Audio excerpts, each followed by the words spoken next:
ഇന്ത്യയിലെ പ്രമുഖ ബാങ്കുകളിൽ ഒന്നാണ് ഫെഡറൽ ബാങ്ക്. ഫെഡറൽ ബാങ്ക് നിരവധി വായ്പാ സേവനങ്ങൾ ജനങ്ങളിലേക്ക് എത്തിക്കുന്നുണ്ട്. ഫെഡറൽ ബാങ്കിന്റെ വായ്പാ സേവനങ്ങളിൽ ഒന്നാണ് ഡിജിറ്റൽ പേഴ്സണൽ ലോൺസ്. ഈ ഡിജിറ്റൽ പേഴ്സണൽ ലോൺസിന്റെ ഒരു പ്രത്യേകതയാണ് ഒരു രീതിയിലുള്ള ഈടോ ജാമ്യമോ കോ അപ്ലിക്കൻസിനെയോ നൽകേണ്ട ആവശ്യമില്ല. പൂർണ്ണമായിട്ടും നമുക്ക് ഓൺലൈൻ വഴി അപേക്ഷിക്കുവാൻ സാധിക്കും തുടങ്ങിയവ. ഇന്ന് ഈ വീഡിയോയിൽ ഫെഡറൽ ബാങ്ക് നൽകുന്ന ഡിജിറ്റൽ പേഴ്സണൽ ലോൺസിന്റെ സമ്പൂർണ്ണ വിവരങ്ങളാണ്. ഇതിന് ഓൺലൈൻ വഴി എങ്ങനെ അപേക്ഷിക്കാം, അതുപോലെ ഇതിന്റെ eligibility criteria, interest rate, repayment, എന്തുമാത്രം സിബിൽ സ്കോർ വേണം തുടങ്ങിയ ഈ വായ്പയെക്കുറിച്ചുള്ള മുഴുവൻ വിവരങ്ങളും ഇന്ന് നിങ്ങൾക്ക് ഈ വീഡിയോയിൽ കാണുവാൻ സാധിക്കും. അതുപോലെ ഇത് എങ്ങനെ ഓൺലൈൻ വഴി അപേക്ഷിക്കാമെന്ന് നിങ്ങളെ ലൈവായിട്ട് കാണിക്കും. നിങ്ങൾ ആദ്യമായിട്ടാണ് ഈ ചാനൽ സന്ദർശിക്കുന്നെങ്കിൽ ഈ യൂട്യൂബ് ചാനൽ ഇതുപോലുള്ള അനേകം യൂസ്ഫുൾ ആയിട്ടുള്ള വീഡിയോസ് അപ്ലോഡ് ചെയ്യുന്നുണ്ട്. അതിൻ്റെയൊക്കെ നോട്ടിഫിക്കേഷൻ നിങ്ങളിലേക്ക് എത്തണമെങ്കിൽ ഇപ്പോൾ തന്നെ ചാനൽ സബ്സ്ക്രൈബ് ചെയ്യുക, തൊട്ടടുത്തുള്ള ബെൽ ബട്ടൺ എനാബിൾ ചെയ്യുക. എൻ്റെ പേര് ക്ലിൻസ് രാജ് മണിവള്ളിയിൽ. Welcome to my channel. നിങ്ങൾക്ക് ഞാൻ പറയുന്ന ഈ വീഡിയോയിൽ എന്തെങ്കിലും സംശയം ഉണ്ടെങ്കിൽ നിങ്ങൾക്ക് എൻ്റെ ഇൻസ്റ്റാഗ്രാം പേജ് ഫോളോ ചെയ്ത് അതിൽ മെസ്സേജ് അയച്ചു കഴിഞ്ഞാൽ അതിനുള്ള മറുപടി ഞാൻ നൽകുന്നതാണ്.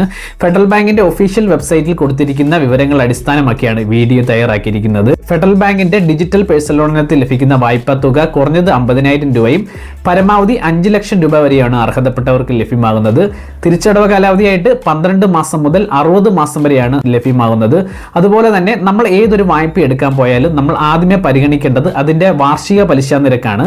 ഈ വായ്പയ്ക്ക് വാർഷിക പലിശ നിരക്കായിട്ട് ബാങ്ക് ഈടാക്കുന്നത് 11.99% മുതൽ 17.49% വരെയാണ്. അപ്പൊ നിങ്ങളിത് കാണുമ്പോൾ ഓർക്ക് ഇച്ചിരി പലിശ നിരക്ക് കൂടുതലാണല്ലേ എന്ന്. പക്ഷെ നിങ്ങൾ മനസ്സിലാക്കേണ്ട കാര്യം, ഈ പേഴ്സണൽ ലോൺസ് എന്ന് പറയുന്നത് ഒരു അൺസെക്യൂർഡ് ലോണാണ്. ഈ അൺസെക്യൂർഡ് ലോൺ എന്ന് പറയുന്നത് നമ്മൾ ഒരു ഈടോ ജാമ്യമോ നമ്മൾ ഈ വായ്പയ്ക്ക് നൽകുന്നില്ല ബാങ്കിന്.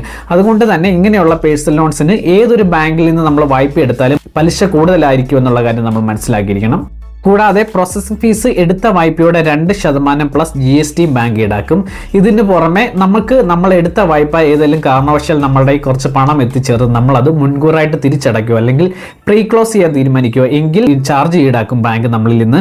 അതിന് നമ്മൾ നൽകേണ്ടത് നമ്മുടെ ഔട്ട്സ്റ്റാൻഡിങ്ങിന്റെ 3% പ്ലസ് GST ആണ് നമ്മൾ ചാർജായിട്ട് ബാങ്കിന് പ്രീ ക്ലോസർ ചാർജായിട്ട് നൽകേണ്ടത്. 21നും 55നും ഇടയിൽ പ്രായമുള്ള ഇന്ത്യൻ പൗരന്മാരായി ഇന്ത്യയിൽ താമസിക്കുന്ന സാലറിഡ് ആയിട്ടുള്ള വ്യക്തികൾക്കാണ് ഈ വായ്പയ്ക്ക് അപേക്ഷിക്കുവാൻ സാധിക്കുന്നത്. കൂടാതെ സിബിൽ സ്കോറും ഉണ്ടായിരിക്കണം. ഈ സിബിൽ സ്കോർ അത്യാവശ്യം നല്ലതെന്ന് പറയുന്നത് 750ന് മുകളിലാണ്. അപ്പോൾ ഈ സിബിൽ സ്കോർ എങ്ങനെ ഫ്രീ ആയിട്ട് ചെക്ക് ചെയ്യാം, എന്താണ് സിബിൽ സ്കോർ തുടങ്ങിയ ഒരു വീഡിയോ ഞാൻ ഇതിനോടകം തന്നെ ചെയ്തിട്ടുണ്ട്. ഡിസ്ക്രിപ്ഷൻ ലിങ്ക് കൊടുത്തേക്കാം, അല്ലെങ്കിൽ എൻ്റെ യൂട്യൂബ് ചാനൽ സന്ദർശിച്ചാൽ നിങ്ങൾക്ക് അത് കാണുവാൻ സാധിക്കും. പിന്നെ ഈ സാലറി ആയിട്ടുള്ള വ്യക്തികളെന്ന് പറയുമ്പം റെപ്യൂട്ടഡ് ആയിട്ടുള്ള പ്രൈവറ്റ് സ്ഥാപനങ്ങളിൽ ഗവൺമെൻറ് സർവീസ് ജോലി ചെയ്യുന്നവർ, ഇങ്ങനെയുള്ളവർക്കാണ് ഈ വായ്പ ലഭ്യമാകുന്നത്. പ്രതിമാസ വരുമാനം കൃത്യമായിട്ടുണ്ടാകണം. പിന്നെ കുറഞ്ഞത് ഒരു 3 വർഷത്തെ എക്സ്പീരിയൻസ് എങ്കിലും നിങ്ങൾക്ക് ഉണ്ടായിരിക്കണം നിങ്ങൾക്ക് നിലവിലുള്ള ജോലിയിൽ. വായ്പയ്ക്ക് അപേക്ഷിക്കുന്ന വ്യക്തിയുടെ പ്രതിമാസ വരുമാനം, സിബിൽ സ്കോർ, എക്സിസ്റ്റിംഗ് ലയബിലിറ്റീസ്. ഈ എക്സിസ്റ്റിംഗ് ലയബിലിറ്റീസ് എന്ന് വെച്ചാൽ നിങ്ങൾക്ക് ഇതിൽ കൂടാതെ മറ്റ് ലോണുകൾ അല്ലെങ്കിൽ മറ്റ് EMI-കളോ ബാധ്യതകളോ എന്തെങ്കിലും ഉണ്ടോ തുടങ്ങിയ കാര്യങ്ങളൊക്കെ പരിഗണിച്ചാണ് എന്തുമാത്രം വായ്പാ തുക നൽകണം, അല്ലെങ്കിൽ നിങ്ങൾക്ക് വായ്പ നൽകണോ വേണ്ടയോ, അല്ലെങ്കിൽ ഇതിന്റെ പലിശ നിരക്ക് എന്തുമാത്രം ഈടാക്കണം തുടങ്ങിയ കാര്യങ്ങളൊക്കെ ബാങ്ക് തീരുമാനിക്കുന്നത്. നിങ്ങൾക്ക് നല്ലൊരു സിബിൽ സ്കോർ ഉണ്ടെങ്കിൽ നിങ്ങൾ ഈ വായ്പ ലഭ്യമാകാനുള്ള പാതി കടമ്പ കടന്നെന്ന് തന്നെ നമുക്ക് പറയാൻ സാധിക്കും. ഈ വായ്പയ്ക്ക് ആവശ്യമായ ഡോക്യുമെന്റ്സ് ആണ് ആധാർ കാർഡ്, പാൻ കാർഡ്, പിന്നെ 3 മാസത്തെ സാലറി അക്കൗണ്ട് സ്റ്റേറ്റ്മെന്റ്, പിന്നെ ആധാർ കാർഡുമായിട്ട് ലിങ്ക് ചെയ്തിരിക്കുന്ന മൊബൈൽ നമ്പർ. ഇത്രയും കാര്യങ്ങൾ നമ്മൾ കൈ കരുതിയിരിക്കണം ഈ വായ്പയ്ക്ക് അപേക്ഷിക്കുവാൻ വേണ്ടി. ഇനി എങ്ങനെ ഈ വായ്പയ്ക്ക് നമുക്ക് ഓൺലൈൻ വഴി അപേക്ഷിക്കാമെന്ന് നോക്കാം. നിങ്ങൾ ഈ സ്ക്രീനിൽ കാണുന്ന പോലെ നിങ്ങൾ federal bank digital personal loan എന്ന് നിങ്ങൾ ഗൂഗിളിൽ സെർച്ച് ചെയ്യുക.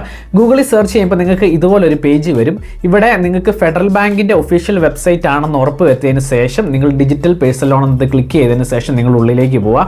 ഉള്ളിലേക്ക് പോയി കഴിയുമ്പോൾ നിങ്ങൾക്ക് ഇതുപോലൊരു പേജാണ് ഇവിടെ കാണുന്നത്. ഇവിടെ നിങ്ങൾക്ക് ഞാൻ ഇപ്പം പറഞ്ഞ സകല ഡീറ്റെയിൽസ് നിങ്ങൾക്ക് ഇവിടെ കാണുവാൻ സാധിക്കും. ഇതിന്റെ മുകളിൽ നിങ്ങൾക്ക് കാണാം അപ്ലൈ ഓൺലൈൻ എന്ന് നിങ്ങൾക്ക് കാണാൻ സാധിക്കും, അപ്ലൈ ലോൺ എന്ന് കാണാൻ സാധിക്കും. അവിടെ നിങ്ങൾ ക്ലിക്ക് ചെയ്യുക. അവിടെ ക്ലിക്ക് ചെയ്ത് കഴിയുമ്പോൾ നിങ്ങൾക്ക് ഇതുപോലൊരു പേജിലേക്കാണ് വരുന്നത്. ഇവിടെ നിങ്ങൾക്ക് മുകളിൽ കാണാം എന്തൊക്കെ ഡോക്യുമെന്റ്സ് നിങ്ങളുടെ കൈ കരുതണം ഈ വായ്പ എടുക്കാൻ നേരത്തെ. നിങ്ങൾക്ക് ഇവിടെ കാണാം ആധാർ കാർഡ്, പാൻ കാർഡ്, അതുപോലെ തന്നെ നമ്മുടെ 3 മാസത്തെ ബാങ്ക് അക്കൗണ്ട് സ്റ്റേറ്റ്മെന്റ്, അതുപോലെ നമ്മുടെ ആധാർ കാർഡ് ലിങ്ക് ചെയ്തിരിക്കുന്ന മൊബൈൽ നമ്പർ. ഇത്രയും കാര്യങ്ങളാണ് നിങ്ങൾക്ക് ഇവിടെ വേണ്ടതെന്ന് നിങ്ങൾക്ക് ഇവിടെ കാണാൻ സാധിക്കും. താഴോട്ട് സ്ക്രോൾ ചെയ്യുമ്പോൾ നമ്മുടെ കുറച്ച് ഡീറ്റെയിൽസ് നമ്മളിവിടെ എൻ്റർ ചെയ്യണം. നമ്മുടെ മൊബൈൽ നമ്പർ, നമ്മുടെ പിൻകോഡ്, നമ്മുടെ പാൻ കാർഡ് നമ്പർ തുടങ്ങിയവ നമ്മൾ എൻ്റർ ചെയ്തതിന് ശേഷം റിക്വസ്റ്റ് OTP കൊടുക്കുമ്പോൾ നമ്മുടെ ഫോണിലേക്ക് ഒരു OTP വരും. ആ OTP വന്നതിന് ശേഷം നമ്മളിവിടെ എൻ്റർ ചെയ്തതിന് ശേഷം നിങ്ങൾ എലിജിബിൾ ആണെങ്കിൽ നിങ്ങൾക്ക് ഈ ലോണിന് അപേക്ഷിക്കുവാൻ സാധിക്കും. അതായത് ഈ പാൻ കാർഡ് നമ്മൾ കൊടുക്കുന്നത് നമ്മുടെ സിബിൽ സ്കോർ ചെക്ക് ചെയ്യാനാണ്. അപ്പം നല്ല സിബിൽ സ്കോർ ഉണ്ടെങ്കിൽ മാത്രമേ നിങ്ങൾക്ക് ഈ വായ്പ ലഭ്യമാവുകയുള്ളൂ. ഇങ്ങനെ നിങ്ങൾക്ക് ഓൺലൈൻ വഴി ഈ വായ്പയ്ക്ക് അപേക്ഷിക്കുവാൻ സാധിക്കും. നിലവിൽ ഫെഡറൽ ബാങ്കിൽ സാലറി അക്കൗണ്ട് ഉള്ളവർക്കാണ് കൂടുതലും ഈ വായ്പ ലഭ്യമാകാനുള്ള സാധ്യത സാധ്യതയുള്ളത്.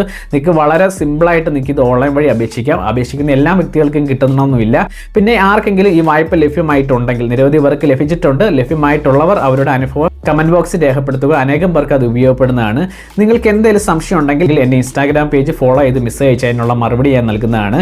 എങ്കിൽ പിന്നെ പുതിയൊരു വീഡിയോയുമായി അടുത്ത എപ്പിസോഡിൽ